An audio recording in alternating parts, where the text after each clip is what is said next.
Comic-Con weekend gives comic collectors a dangerous level of confidence. You watch 3 trailers, see 2 casting announcements, and hear a rumor about a character possibly appearing in a movie that's coming out 8 years from now. Because you never know with Marvel. But shout out to David Johnson for getting that role of Black Panther. Even though I would have wanted T'Challa number 1 and not T'Challa number 2, I guess. This will be a new character. And his name is Toussaint. But I'm gonna let Kevin Feige just give me the magic and just go along with whatever happens. Then you come home and realize that you left your legs at the conference on day 2, and it was 5 days worth of conference. Seriously, y'all, I don't know how I made it. Y'all lucky I'm making this video right now. Ice is waiting for me after I get off this stool. But now we all back home looking at our loan boxes like financial advisors, saying stuff like, "My portfolio is doing well." Brother and sisters, what are portfolios? You just only added like 3 to 4 issues of the same comic books that you already had in your portfolio before. That's not diversification. That's a cry for help. Comic collectors hear one rumor and immediately start acting different, like they got some insider information. Hey fam, they said Bishop might be important. Important where? In the future. Brother, this man is literally from the future. You have narrowed down nothing for me. But now you're online at 2 in the morning trying to figure out which issue introduces brother, sister, cousin, mama, sister, twice removed, pastors, Barbara. Then we start building a legal defense. Well, technically, that wasn't an unnecessary purchase. It was speculation. No, you bought 6 copies of the same comic because one had blue foil on it. Let's take some accountability here. And today's award for unnecessary behavior goes to me. Because I know better. Then they drop another Comic-Con exclusive, and the author's gonna be signing them all in the next hour, and you just like, take my money. Go shade them with yourself like it's a hostage situation. I can't afford it. Same sense to destroy more comic book budgets than any supervillain you could think of. Brother, you ain't know this book existed 15 seconds ago. They just dropped it, hot off the presses, put it right in front. Seeing you walking past that booth. You were living a full, productive life, losing access to your legs with every step. Then you hear that sweet, angelic voice say, "Come check out our exclusive variants." Now you're banking up looking at you like an auntie who has reviewed all the evidence before she just called you into the room. Look at me, babe, I'm not gonna be in on your business now. But were you at that comic book convention? Yes, Auntie Chase, and I'm going to the comic book shop on Wednesday, so what? Because this week, we got Bishop dealing with the return of Shard, Superman trying to repair the future, and cats and dogs trying to survive the CDC. And I got 3 books on my spec list that have given me new reasons to act financially irresponsibly. So hide your banking apps, prepare your legal defense, and if you went to San Diego Comic-Con, ice your legs. You're gonna need it. And welcome back to the Pullpit Wednesday. Let's go ahead and head to the shop. Go!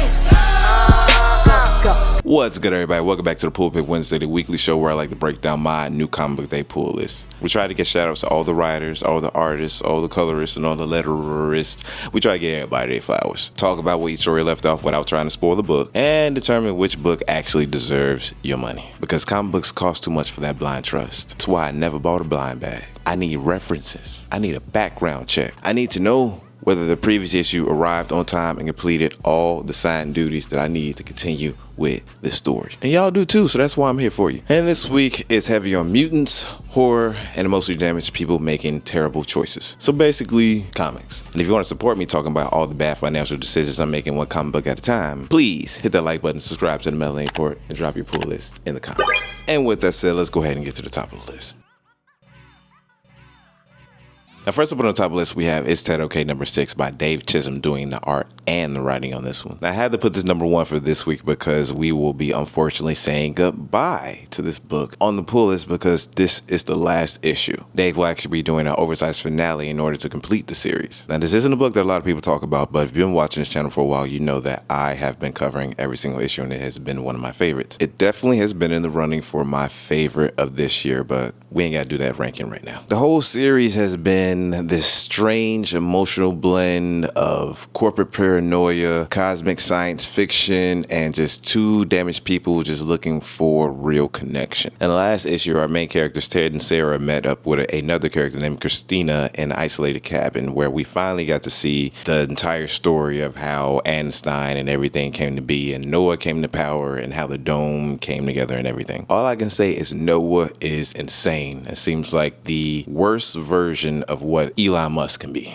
You think we seen bad now? We ain't seen everything. Now, the issue starts with Ted being the typical employee that you see every day who's suffering from night terrors, who talks to no one except this one stray cat. And Sarah's job was to watch him. I know, weird. And every time she tried to help him, it went wrong and crazier things happened. All I can say is interesting how much characterization and the journey you could take us on in 5 issues. Because at the beginning of this thing, I'm like, is this man mentally okay? And you're looking at the billionaire like he's doing something good. And then by the end, you're like, oh, is this billionaire okay? And you're totally on the side of Ted. Now, here's it's supposed to be a 40-page issue, and Dave has been doing dope on the writing and the art, so I can't wait to see it. If you like the show Severance, I would say that you would like a book like this. Or if you just work in corporate America, you definitely will like a book like this. It might depress you a little bit, but you'll come to appreciate the book at about issue number 3. Except you might look at your coworkers and bosses a little differently after reading this book as well. So we will finally know, is Ted okay for the last time this Wednesday? And I definitely recommend picking up this book and this entire series. Shout out to Dave Chisholm and all your hard work on this book. Now, I can't ignore the fact that this is coming out this week, even though if you've watched the channel, you know that I have not been a fan of DCKO. But Superman 2026 Annual Year 1000 #1 will be dropping on our shelves this week. Penned by Joshua Williamson and Eddie Burrows is on the artwork for this one, along with Yasmin Putri. Now, apparently it's supposed to be the epilogue of DCKO, so we finally figure out what the heck Superman's been doing since he's been going for the past,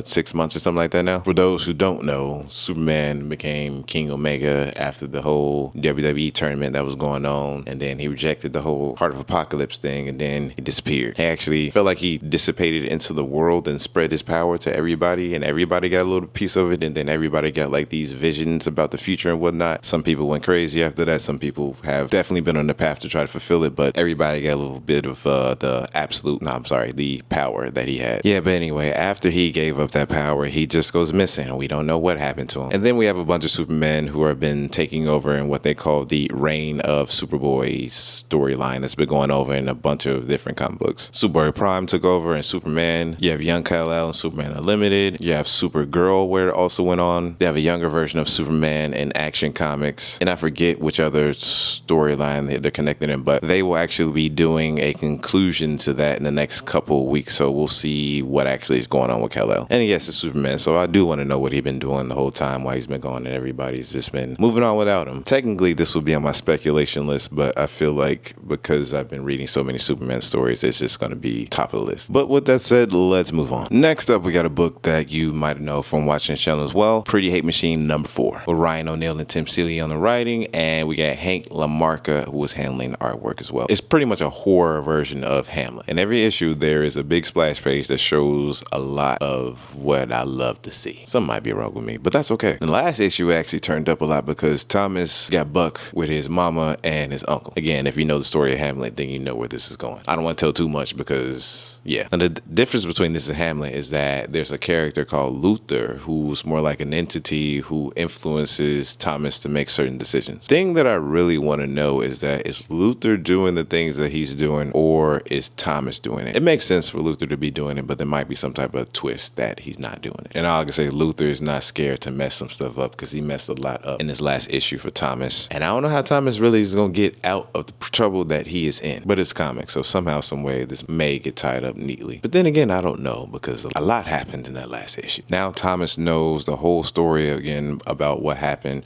with his dad and his mom and his uncle. So he's kind of on straight revenge mode right now. So we shall see what happens at the conclusion of this, because I think this is supposed to be the penultimate issue, and that means that this is the second to last issue, using big words sometimes. Another story I don't want to see end in 6, but I mean, it's going to be a good contained story, and again, it'll be a good one that y'all can dive into because it's only 6 issues. Go ahead and pick it up in the trade. But if you want to pick it up this week, there are only 4 issues out, including the one that will be coming out this week, so it won't be that much to dive into. I highly recommend this book. Then next up on the list, we have Bishop #2 with Saladin Ahmed on the keys and Mario Santoro on the artwork. Now, I thought this first issue was solid, and it definitely has me thinking that, again, that Storm is this man's grandmother, but they have yet to announce it, so we shall see. Because if you see the way they draw her in the comics, it's just like, she looks just like her, but and then they show Storm right after they show his grandmother, so it's just like they just screaming that this is who this person is. But we have yet for that to be announced. But the person that we do know is his family in Shard.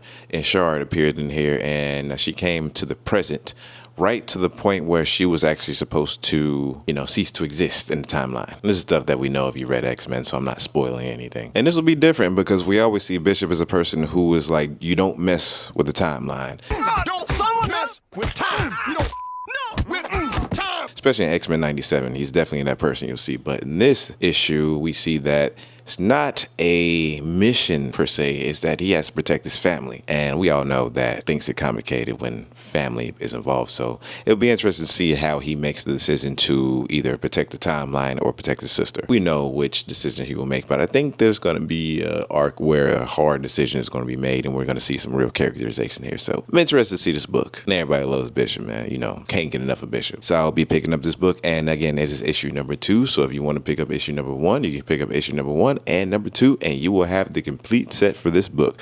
No other homework is necessary. So yes, I recommend you pick up this book this week. Next up on the top of the list, we have Pharaoh number 25 with Tony Fleece on the keys and Tony Rodriguez on the artwork. And I actually seen Tony Fleece at this Comic-Con convention, but I did not get a signature from him because I did not have any of my Pharaoh books. But anyway, Tony, you left us on a big cliffhanger for that last issue in number 24, and I'm not okay with that. I don't know what's going to happen to my beloved main character or the side character. I think I know what you're going to do, but at the same time, that would be predictable. So I think you're going to do something drastic, but I don't know what you're going to do. But I can't wait to see it. This one gonna get read before we leave the parking lot. And apparently it's supposed to be an oversized issue, so we're gonna have a lot to read because I think this is supposed to be the conclusion to the current story arc they have, and then we're gonna have the next story arc. And for those of you who don't know, who have any interest in this book at all, Stray Dogs and Pharaoh have combined into one book. It's like a flip book, so if you read it on one side, you have Stray Dogs, and on the other side, you have Pharaoh. And without saying too much, it seems like the teams are about to join together. But I also feel like there's going to be some thinning out going on in this next oversized issue, so we shall see. But I can't believe that I am enjoying a book about cats and dogs so much. But again, I think my niche for comics has become horror, so this is a horror book. And Tony does not spare when it comes to taking these characters out, so that's what makes the book interesting. No character is safe. So if you are a follower of this book, I think this is a key book to read because a lot's going to be going on again. I think they're going to be combining Stray Dogs and Pharaoh from now on. Technically, they have already, but you know what I'm saying. Or at least have a team up for a little bit before they go ahead and separate because they all about to bust up out of the CDC building real quick. And we also glad to see who's immune because somebody going to have to be immune to this thing. Otherwise, y'all know what's going to happen, but we going to see. We're going to see. So if I hadn't talked enough, you see that I highly recommend this book / 2 books because it's Pharaoh and Stray Dogs technically. So yeah, these two. Shout out to Tony and Tony again. And Trish. Forgot about you and Trish. Next up on the list, we had Ghost Pepper number 13 by Ludo Lalabi, who actually does the writing and drawing. Shout out to people who can write and draw a comic at the same time. That is amazing skill. Now, issue number 12 concluded the previous story arc with Ash and Batar, and without saying too much about that, let's just say that Ash was a character who was going to fulfill a prophecy that we thought was another person who was evil, and that Batar had the whole world thinking that he was the person who saved the world, but actually was Ash, and a lot of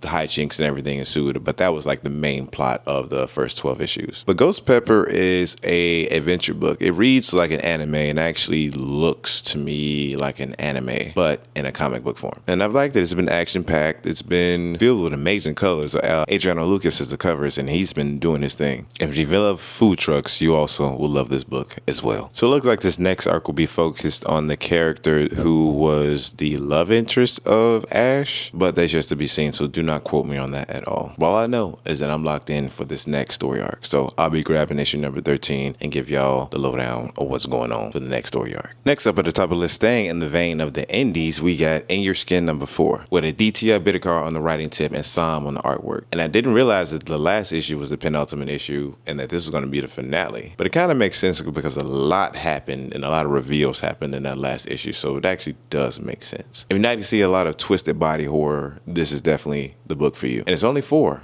So it'll be easy to collect. Now, I do think I have to go back and read all 4 of them together because I did get lost a little bit between who's in control of what based upon the way that last issue went. It was just a lot of back and forth. So I did get a little confused in the last issue, but I need to go back and read the rest of them and then read this issue, and then I'll have everything together. But this has been an interesting ride. And if you haven't seen my reviews before, it's a lot of titties in this one. If you like titties, there's a lot of titties in this one. And it ain't just for men. If you like titties, if you're a woman, you like titties, there's a lot of titties. It's very handled very well. And Shorty got some hips to it too. So if that sounds good to you, then you will like this story. Also, of course, it has a great story, so that's why I truly recommend it. But yes, this will be the final issue, so I definitely recommend you go ahead and picking it up and reading all 4 of these. Next up on the list, we have Red Roots number 4 by Lorenzo De Felici, who's also doing the artwork and the writing for this one as well. Now, I have to say, this was one of my favorite number 1s from this year as well, but it has fallen off a little bit from that because the mystery was really what was driving the series for me. And now we've gotten into a big open world where now we know everything is going on. It's still an interesting story, but it didn't have that same mystique as that first issue had. But again, don't get me wrong, this has been a cool story. It's just much different from what I was expecting. Mostly because the author is not busy explaining to you everything that's going on. You're kind of just in the world along with the characters who are just like, what is going on? And you learn everything kind of slowly, which is okay with me. There's a lot of monsters, there's a lot of fighting, there's a lot of war and everything going on. And in this next issue, we get to see what's going on with one of our main characters because we see that he had a little bit of a battle and he's a little bit banged up. So we get to see what's going on with him. I'm sure he's fine. They did it all dramatic to see like he's dead, but he'll be fine. And again, this is on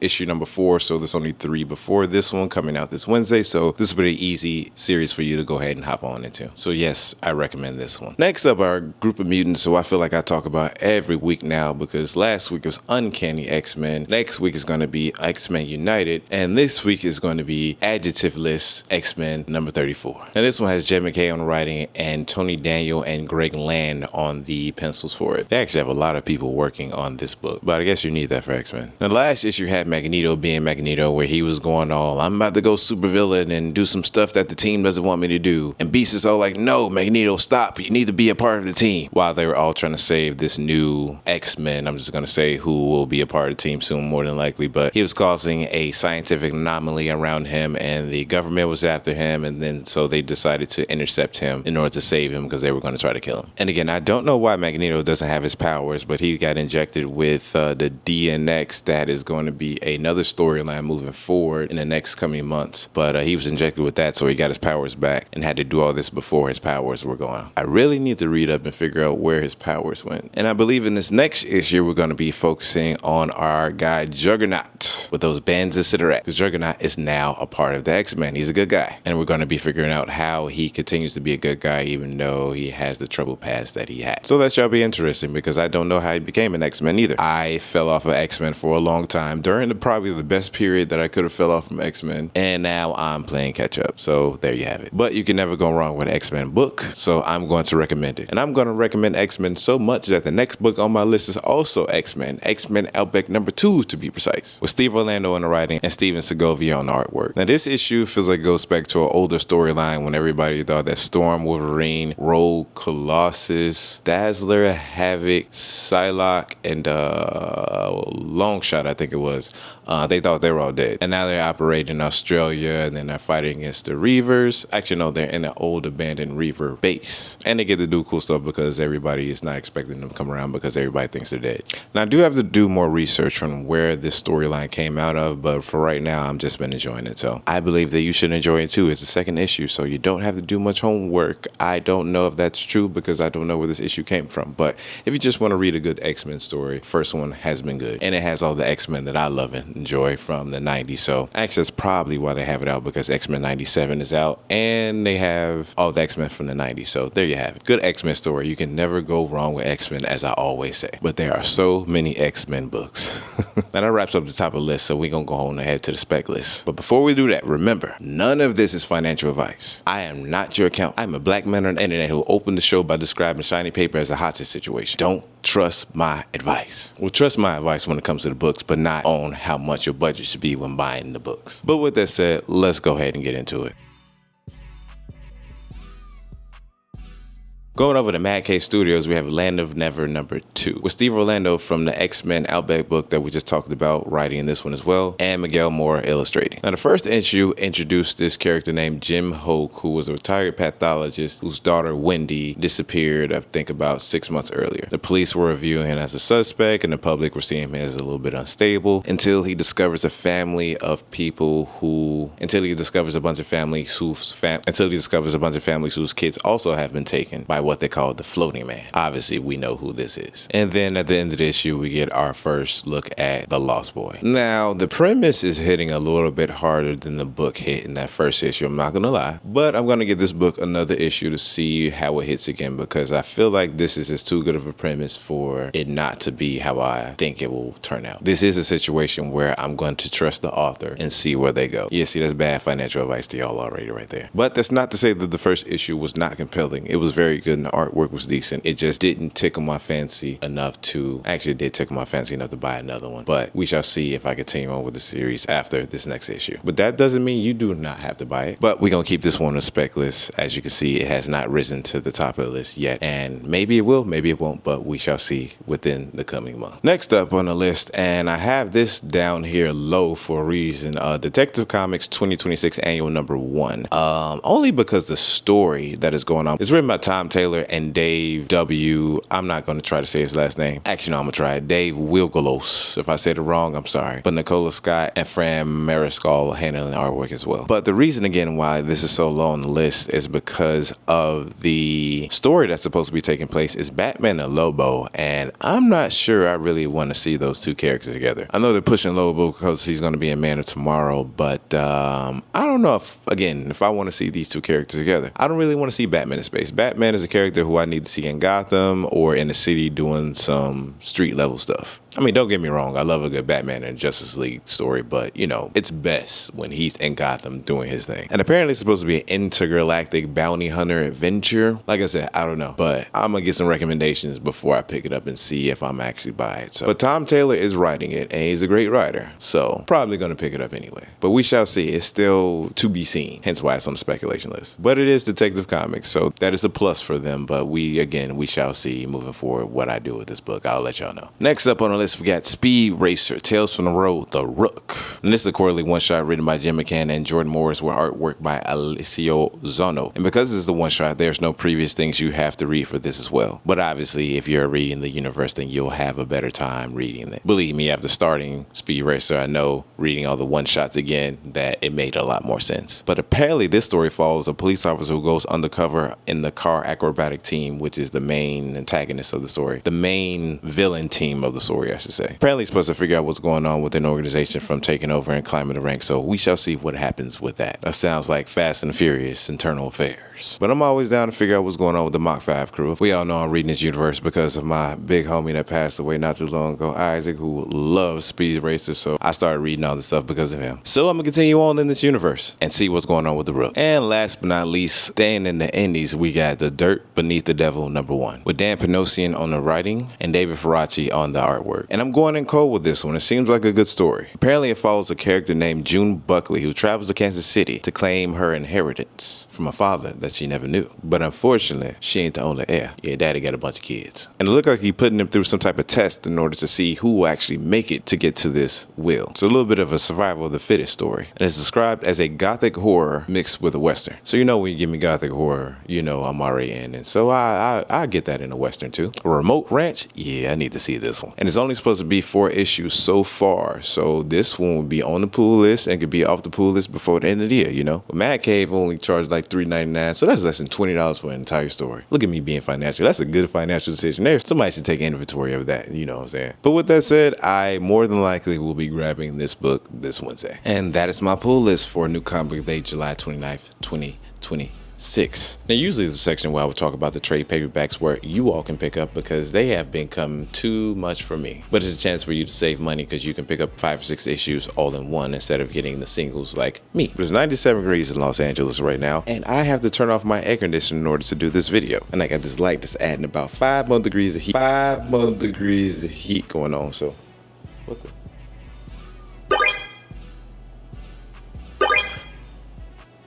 And apparently Jordan Peele is tired of me talking too because he just jumped off the shelf. Y'all saw it, so you know I ain't lying. I got ghosts in my house. So before I walk out of this house, because what in the hell was that? Please tell me what's on your pool list. What are you reading? No, for real, what was that? And which book have I completely slept on? Let me know down in the comments. And if I don't make it the next week, y'all know something happened. But in the meantime, hit that like and subscribe button to see if I do make it back because definitely ghost presence in here somewhere. And always remember, your loan box is not a retirement plan. Get a 401k, y'all. Stay locked in, stay melanated, and happy New Comic Day. Peace.